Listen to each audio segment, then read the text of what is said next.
Good afternoon, YouTube. This is Mr. Titanium, i.e. Richard Wagner. I'm your host, Rich Wagner, and I am very happy to be spending some moments with you. Although, unfortunately, I have to discuss an unpleasant experience that I had or have been having over the past week or thereabouts. It involves something that was very important to me, or at least when I mean important, I mean business important, life, earning money, that type of important thing. And that was I needed to get a NAS. We finally got to the point where it's just getting too crazy to manage our storage. Everything right now is out on Dropbox. 32 terabytes out on Dropbox. That is absolutely ridiculous. But what do you do with those 32 terabytes? Well, I'd really like them on a NAS right here in the office. So in comes Synology. This is going to be a very different type of episode because how often do you get in a NAS? So since I've decided to become a content creator, it turns out that now I need tons of storage for all of my YouTube videos.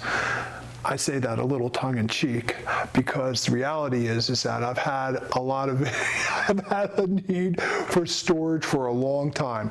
Right now, I currently store everything up there in Dropbox. I have about 32 terabytes worth of data, and I can't wait to set up this Synology NAS. But with that said, Synology was a weird decision, and I'm going to tell you why. Because it turns out that there's this huge controversy with this company. What's the controversy? Well, for some strange reason, for the year 2025, they decided to only support their branded hard drives, and their branded hard drives are consumer hard drives, not even NAS hard drives. So everybody who has all these really good NAS hard drives, like the Seagate IronWolf, their systems were throwing errors, and people were bummed. And it turns out that Synology has a database, and on their database, they store a whole bunch of vendor names of approved hard drives that they support. And Synology backtracked. They came out with a brand new operating system, I think about 2.5-3 weeks ago, version 7.2.3, or I don't know the exact version, but apparently they took away all the restrictions. So that's good news. Anyways, so having learned, that's my dog, Zach. He is a wonderful dog. I hope he's not disturbing you. He's disturbing me, but he always disturbs me, so I'm kind of used to it. Right now, my beautiful wife is going to silence him. All right. So anyways, my wife was telling me that my dog is having some problems with his foot, and we put a sock on his foot, a special dog sock, to keep him from licking it because we don't want it to get infected. And she was just telling me that the sock came off, so we're going to take care of it. Oh, my God. This is a company that had the world at its fingertips, and literally it has blown it, is blowing it, is going to blow it. I mean, I can't recommend them. All right, so I got 8 16 terabyte hard drives, 2 M.2 Samsung 990 drives, and I got this, I think it's called an 1823 SX Plus, I don't know, or something of that sort. That's the Synology unit. It's an 8-bay unit. It's a pretty expensive unit. And when you put everything all together, it's a nice amount of money. Not including tax, it's well over $5,000, all right? So this is not inexpensive by any means. It's also a lot of storage, but we need it. And the goal was to have something where you'd have, some redundancy. I was going to do, like a RAID 6, where you'd have like 2 disks that if 2 disks went, your data would still be there and be okay. So we were thinking about doing that. And I couldn't have been more excited for this solution. And then, of course, it arrived. Oh, my God. Well, first, let me start before it arrived. I spoke to the salesperson who set my expectations. And what was terrible was that before I bought the Synology, I did do my homework. And one of the things that I learned was that earlier in the year, Synology made it so that third-party drives were not being supported in their NAS units anymore. The only drives that would be supported would be the Synology branded drives. So I wasn't going to buy Synology as a result of that. But just as I was making the decision to buy a different NAS unit, news came out. Yes, news came out. The OS version 7.3.1 arrived. Yay! And you're now able to use whatever drives you want. Well, that changes everything. This now sounds like a reasonable solution. And it sounds like a reasonable solution because Synology's software is so maturated and so good and so easy to use and so user-friendly, and like even somebody that's not an IT Superman can use it. And certainly I don't want to be an IT Superman anymore. I'm tired of that role. So I was good. I was good with this. Not so fast. I got the drives. Well, first of all, so I spoke to the B&H salesperson who couldn't have been more pleasant, but he got the order wrong. He was supposed to send 2 M.2 drives, and in the order he only put 1. So I had to immediately go back and order another M.2 drive. In addition to which, I asked him, I said, should I go with the Synology branded drives?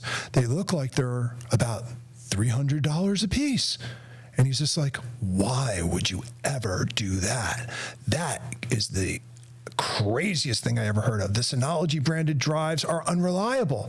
Don't get those. Get the Seagate IronWolf. And I know all about Seagate IronWolf, and I agreed with him. So I said, are you sure they're going to work? And so he says, I'm looking at, and I knew that the 16 terabyte drives would work because I previously checked to make sure that those specific drives for that specific hardware were listed on the Synology site, and it was. And he says, well, let me double check this. And he goes, and I'm sure he looked at the same resource I looked at. That guy made out like he had all sorts of resources that I don't have available to me, but not so much. So anyways, the expert says, well, they're going to work absolutely fine and you're going to be thrilled. All right. I'm going to show you my screen right over here. All right, take a look. You can see from these emails that obviously things did not work out fine. The system registered these drives as being invalidated or not validated. They marked the drives as being not validated, all right, when allegedly they were validated. So the drives, before I even configured them, were throwing errors. So I said to myself, this isn't so good. And I look over at the unit, and lo and behold, 2 of the green light, there's 8 green lights that correspond to each one of or there should have been 8 green lights corresponding to each drive. 2 were dark. Whoa. That's not good. I wonder what that's about. Maybe the system just needs to be restarted. And I go over the system, and sure enough, it's telling me, you need to install the brand new operating system. So I install the brand new operating system, and it works great. Everything, one thing I have to hand it to them, that Synology, things couldn't have gone any smoother with regard to the creation of the new operating system, installing that. That was easy to do. And then they had you create an account with Synology to give you added benefits. Added benefits means technical support. And this was a good thing that I did this. It was a really good thing that I did this because when the drive came back up, well, there were 2 drives and they were dead. I looked at these drives and actually mounted them somewhere else, and they didn't spin up. They were literally dead. They arrived to me from B&H dead. But the other thing that arrived from me, okay, I decided to stop the video at this point because I went on for about another 20 minutes speaking about Synology and discussing all the ways that it can be a much better company. But it really comes down to this, that Synology knows that restricting hard drives on their hardware was a mistake. We know that they know that it was a mistake because they came out with a new operating system 7.3.1, at least as of the making of this video. That operating system was supposed to lift the restrictions, and it probably did on some of the smaller desktop systems, but on my system, the one that I purchased and am sending back, the DS1823 XS Plus, or maybe it's SX Plus. I'm dyslexic, so I get everything vice versa. So get used to it. I do it a lot. This is not a good system. What they did is they basically locked out other hardware. So if you're getting a larger system, like for example, I got an 8-bay system and I wanted to put in 16 or 20 or 24 terabyte drives, you're really forced to buying just the Synology branded drives. And now I looked at these drives just to see how much that they would cost, just to be fair. So whereas like an IronWolf Seagate 16 terabyte drive at the moment costs about $225. I mean, $325. The equivalent Synology drive is about $630, a little bit less than double the price. And you're not getting anything that's better quality. It's almost like Synology is trying to make up revenue by selling hard drives at an exorbitant price. The NAS should have come with more. You know, the hardware should have been more. So as soon as you start moving from like a 4-bay system with, you know, anything under 100 terabytes, I'm sure Synology will work well for you. Anything over that, you can't go with Synology. It's just as simple as that. You can't go with them. You purchase this thing for a reason. And if the hardware that you're purchasing this thing isn't going to meet the reason for which you need it, what's the point? Because ultimately, all this thing is doing is serving up files. And if the hardware isn't up to serving up files the way you need it served, what's the point? There is no point. So I think Synology is not a good solution. So I'm going to leave it now. And I don't know which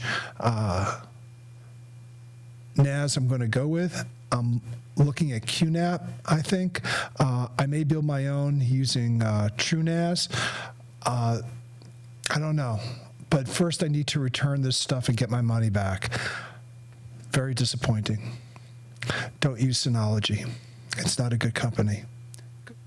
Anyways, when I figure out what NAS I'm going to use going forward and what the pros and cons are to the various different NASs, I'll do another video. I'm thinking about QNAP. If you have some ideas, leave a comment below.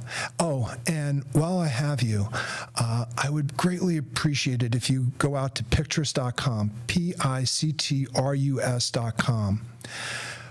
Right now, Christmas is going to be hard. We're all on tight budgets, but I have great gifts to give people that who are on a budget, who want to be able to give something thoughtful and nice and sensitive, and yet not break the bank. So one of those gifts is a mug, but it's a color changing mug. It starts off being black, and when you pour coffee or tea or hot soup, whatever you pour in the mug, the black goes away and reveals like a black lab mix, a beautiful puppy dog. mug. It is really spectacular. I'm going to make a video and I'll show it to you, but it's nice. It's out there now. You should get it. I own these. Everything that in fact, right behind me, there's an image of a print that I have out there that you can just purchase right off. It's very, very inexpensive if you want something colorful for the office. And I have these calendars. I have 3. One is of Westchester County, one's of Central Florida, and the other one is of MelMel. I'm writing a book called MelMel, the Hungry Puppy.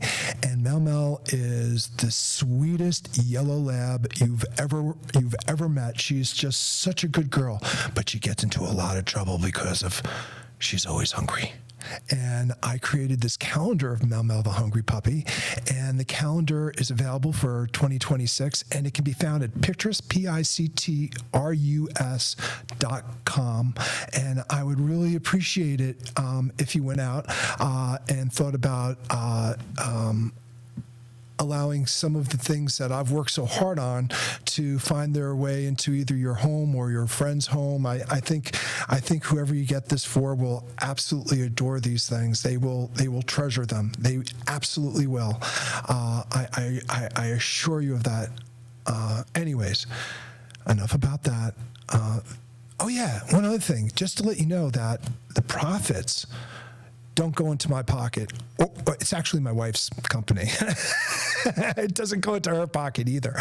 We're using this. We're trying to create an organization to provide people with developmental disabilities opportunities. So we're trying to make it go, this little company. We're just starting it. It's fledgling. We're just trying to figure out how to make products and things that we can get people to work on. So it's a lot of trial and error. It's a lot of hard work.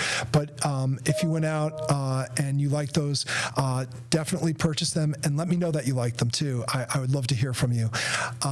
Leave a comment below if you have suggestions on NASs, and have a great rest of your day. Bye-bye.